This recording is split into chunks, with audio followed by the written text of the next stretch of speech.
Hello दोस्तों, एक और नई वीडियो में आपका स्वागत है। थंबनेल देख के आपको समझ आ गया होगा कि वीडियो किस बारे में है। वीडियो को आगे बढ़ाने से पहले हम ये समझ लेते हैं कि हमें टैली डेटा को स्प्लिट करने की ज़रूरत क्यों पड़ती है, इसके क्या रीज़न हो सकते हैं। जैसे डेटा काफ़ी हैवी हो जाता है तो उसे अपने सीए या कंसल्टेंट को भेजने में दिक्कत आती है, क्योंकि 25 MB तक ही आप ईमेल कर सकते हो। उससे ज़्यादा MB का डेटा गूगल ड्राइव के थ्रू ही शेयर किया जा सकता है। एंड हैवी डेटा होने की वजह से आपकी टैली भी काफ़ी स्लो हो जाती है। और एक रीज़न ये भी हो सकता है कि बाई चांस आपका डेटा लॉस्ट या करप्ट होता है तो एक ही कंपनी में कई ईयर का डेटा होने की वजह से सारी कंपनी का डाटा एक साथ करप्ट होने के भी चांसेस होते हैं। इसलिए आपको ज़्यादा हैवी डेटा नहीं रखना चाहिए। ईयर वाइज डेटा अलग करने के लिए आपको डेटा को स्प्लिट करना होता है। तो आइए जान लेते हैं कि टैली डेटा को स्प्लिट कैसे किया जाता है और इसका प्रॉपर तरीका क्या है। तो डेटा को स्प्लिट करने के लिए आपको टैली के होम पेज पर ही यहाँ पे डेटा का ऑप्शन दिख जाएगा, जिसकी शॉर्टकट की Alt Y होती है। जैसे ही आप Alt Y प्रेस करेंगे तो आपके सामने थर्ड ऑप्शन यहाँ पे स्प्लिट का दिखेगा। इसको आपको एंटर कर लेना है। जैसे ही आप एंटर करेंगे तो दो ऑप्शन यहाँ पे दिखेंगे, वेरीफाई डेटा और स्प्लिट डेटा। तो आपको स्प्लिट डेटा को एंटर कर देना है। अब आपके सामने इस तरह की डिस्प्ले आएगी। यहाँ पे आपको सबसे ज़्यादा ध्यान देने की ज़रूरत है। सबसे पहले तो आपको कंपनी नेम पूछा जाएगा। तो कंपनी नेम, अगर आपकी एक से ज़्यादा कंपनी है तो उनकी लिस्ट आपको यहाँ पे दिख जाएगी। तो आपको वो कंपनी सिलेक्ट कर लेनी है जिसका डेटा आपको स्प्लिट करना है। तो मेरी एक ही कंपनी है, इसलिए मैं एक ही कंपनी को यहाँ पे सिलेक्ट कर लेता हूँ। कंपनी नेम सिलेक्ट करने के बाद आपको एंटर कर देना है और यहाँ पे स्प्लिट फ्रॉम, यहाँ पे वो डेट डालनी है जब से आप स्प्लिट करना चाहते हो। मान लो आपकी कंपनी में 2 ईयर का डेटा है, फाइनेंशियल ईयर 23-24 और 24-25।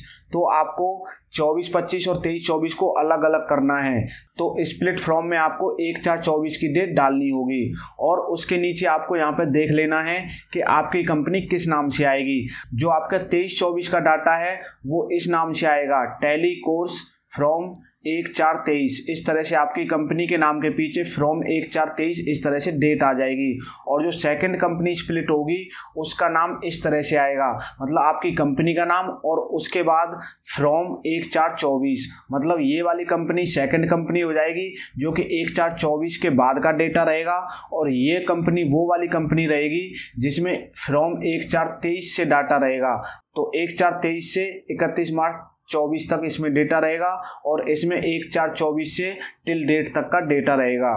तो इस चीज़ को भी आप एक बार देख लेना। तो अब आपको क्या करना है, यहाँ पे एंटर कर देना। जैसे ही आप एंटर करेंगे तो एक्सेप्ट का ऑप्शन आएगा। तो आपने यहाँ पे सब कुछ देख लिया है, सब कुछ ठीक है, तो आपको क्या करना है, यस कर देना है। जैसे ही आप यस करेंगे तो आपके सामने फिर से एक और छोटी सी विंडो ओपन होगी। यहाँ पे आपसे पूछा जाएगा continue to split company data, तो आपको फिर से इसको यस कर देना है। जैसे ही आप यस करेंगे तो थोड़ा सा टाइम लेगा, ये प्रोग्रेस होगा और आपका डेटा स्प्लिट हो जाएगा, जो कि अभी होने वाला है। मैं आपको दिखा देता हूँ। अब आप यहाँ पे देख सकते हैं मेरी एक ही कंपनी थी टैली कोर्स के नाम से, लेकिन अब यहाँ पे 3 कंपनी आ चुकी हैं, tally course from 1/4/23, tally course from 1/4/24। मतलब ये जो मेरी कंपनी है टैली कोर्स, ये मेरा प्रॉपर फाइनल डेटा है जिसको मैंने स्प्लिट कराया और 2 भागों में बांट दिया। तो ये मेरी न्यू कंपनी हो गई जिसमें 1/4/23 से डाटा है, और ये मेरी सेकंड कंपनी हो गई जिसमें 1/4/24 से डेटा है। तो आप इन दोनों नई कंपनियों पर काम कर सकते हो और इस कंपनी को आप बैकअप के लिए रख सकते हो। तो दोस्तों, इस वीडियो में मैंने आपको बताया कि आप टैली डेटा को किस तरह से स्प्लिट कर सकते हैं। तो अगर आपको ये वीडियो अच्छी लगी हो तो वीडियो को लाइक कर देना, और अभी तक आपने हमारे चैनल को सब्सक्राइब नहीं किया है तो जल्दी से कर लो, क्योंकि इस तरह की वीडियो आती रहेंगी।